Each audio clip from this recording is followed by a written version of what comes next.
my name is Jaden Carlos Lloyd, and we're going to talk about what voice acting is. Well, I think voice acting is another way of expressing your passion for your creativity by crafting your very own character with your vocal cords. In a way, it's sort of like a child playing pretend in a school stage production, but without the need of a costume and makeup. Every person has their inspiration for wanting to break into the business, because there are many talented people who are still actively working in voiceover to this day, as well as ones who are sadly no longer with us, such as Corey Burton, Devin Mack, my good two buddies Sam Vincent and Dave Rivas, Aaron Lane, Paul Threes, Mel Blanc, Dawes Butler, Colin O'Shaughnessy, Kaylin Robrock, Maurice LaMarche, Bill Farmer, Jeff Bennett, Fred Tatasciore, Kellen Goff, June Frey, and Tress McNeil.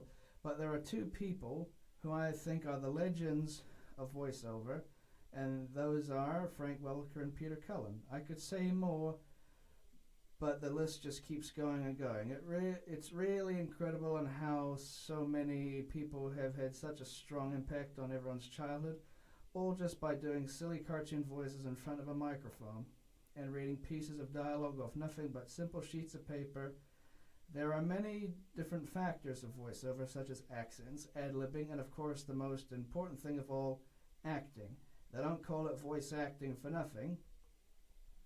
When you're recording your voice for a character in like a TV show, video game, movie, etc., you got to give them a sense of an emotional performance to make him feel like a real character, filled with both personality and emotions, and of course make your character feel real and believable. There's one more important thing I would like to mention, and that is writing. Sure, the actor is what brings the characters to life, but without the writers, the characters is just as silent as a mime. The writers are what writes the storyline for your characters to live in, so you have something to read. So here's to all the amazing people out there who have written cartoons, and you are amazing. How do you get into this business? Well, there's a few different ways, like doing drama in a school production, or even do stuff in big theaters, which is quite a common thing to happen in voiceover. Or you can do live radio plays or commercials. Some people who are voice actors nowadays have come from the world of radio. Even some voice actors have gotten their very own radio show, such as the Man of 1,000 Voices, otherwise known as Mel Blanc.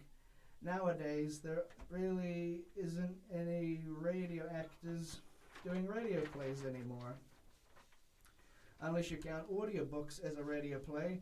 Now, here's something that I forgot to mention earlier, and that is voice directors. A performance is never complete without the help from your vocal director. It's their job to direct your scene, and sometimes they'll ask you for another take of the same line, or sometimes they'll let you ad-lib your line. But it's really important to listen to your director, no matter who it is, whether it's a new person or someone you have worked with before. There are many great directors out there, such as Andre Romano, Ginny McSwain, Charlie Adler, Kelly Ward, Gordon Hunt, and Wally Burr, and for you Ninjago fans, Michael Donovan.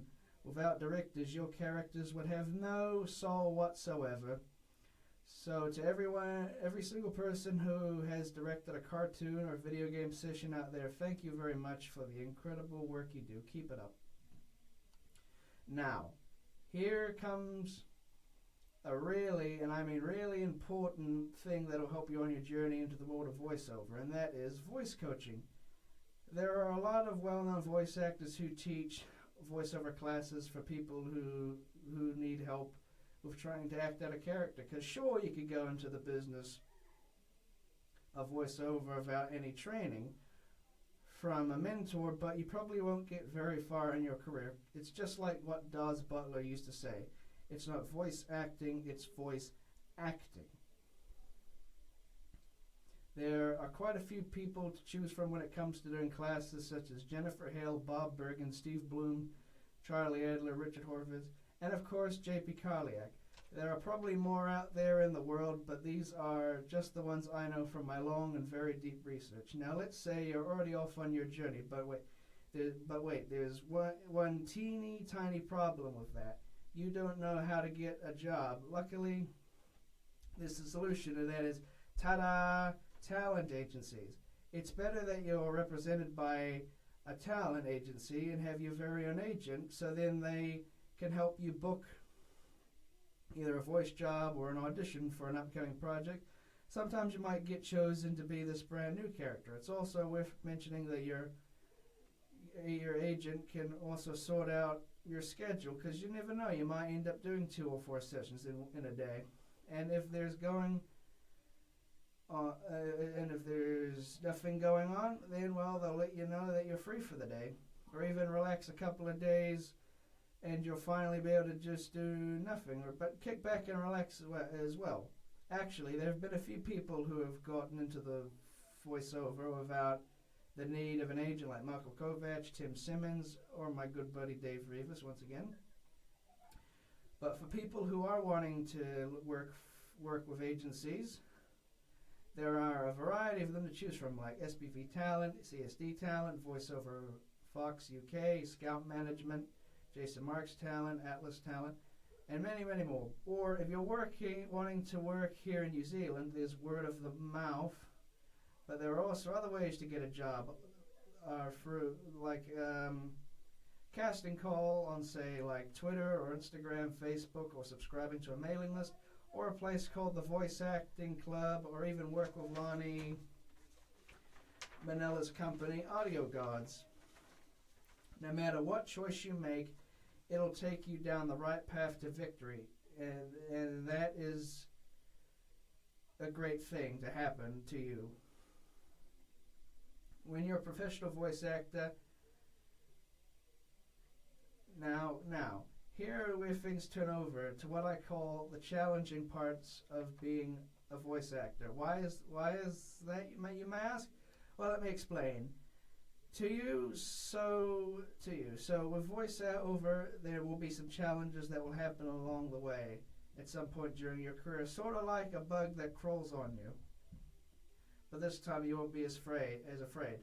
The biggest challenge is, in my opinion, is trying to voice match a previous actor for an already previously existed classic character. It can be pretty tricky to try and get it on the spot enough to where you actually sound like the character that was once voiced by someone prior to you. Another challenge is trying to not completely destroy your vocal cords. There will be times that you might end up having to do that for stuff like video games, creature noises, a very disfigured sounding character, or yelling, like in video games, as I will do an example of. Ah!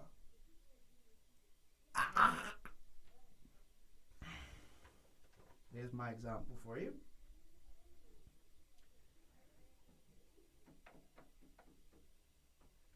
But if this does happen to you, it's very best for you to rest your voice with things like soup or lots and lots of bottles of water, but no alcohol, though. That will damage your vocal cords even further. And you don't want that to happen to you, or else you might not be able to work in voice acting ever again. And that's a really big no-no in my eyes. Okay, let me check. I think we have pretty much everything covered about voice acting and what it is. But here's one subject I have mentioned, and that is what I like to call the great big reward of voiceover. You might be wondering, hey Jaden, why do you call it the big reward of voiceover? Well, my listeners,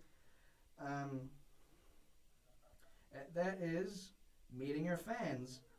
Because back in the day, before the internet, every session you've done, you wouldn't know how well your show has done with audiences unless you saw a review in the newspaper.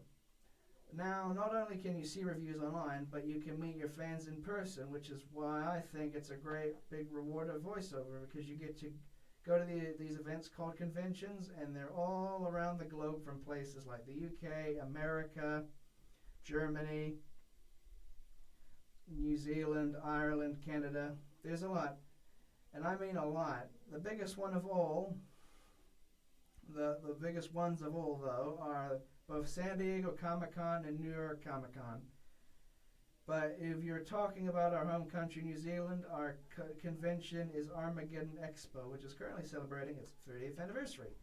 But now, enough that. Here's the fun part about doing these things. You get to go out and meet your fans and have every fan talk about conversations about how they had watched something and it made changed their lives. And another good thing is signing autographs or even take a photo of them. Another cool thing is doing Q&A panels where your fans ask questions about your career. Sometimes you might even be surprised on how much your fans know about, which can be very impressive.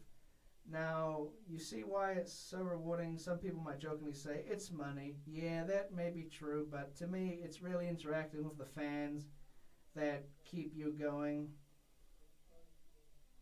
and what you're doing and keep you doing what you're doing. And that, my friends, is the greatest reward of all. Now, everything's been done and dusted. That's all there is to voiceover. Thanks to everyone that has been listening to my little spiel on this incredible career. It took me a lot of time to type this whole document out. It's been fun. I hope there are some people who get inspired by this. But it's time to close this out. And so once again, thank you so much. This is Jaden Carlos Tonga-Lloyd, and I am signing off. And also, briefly, before I finish, I would like to let you know there was no AI used whatsoever in the making of this. This is Jaden Carlos Tonga-Lloyd, and I am signing off.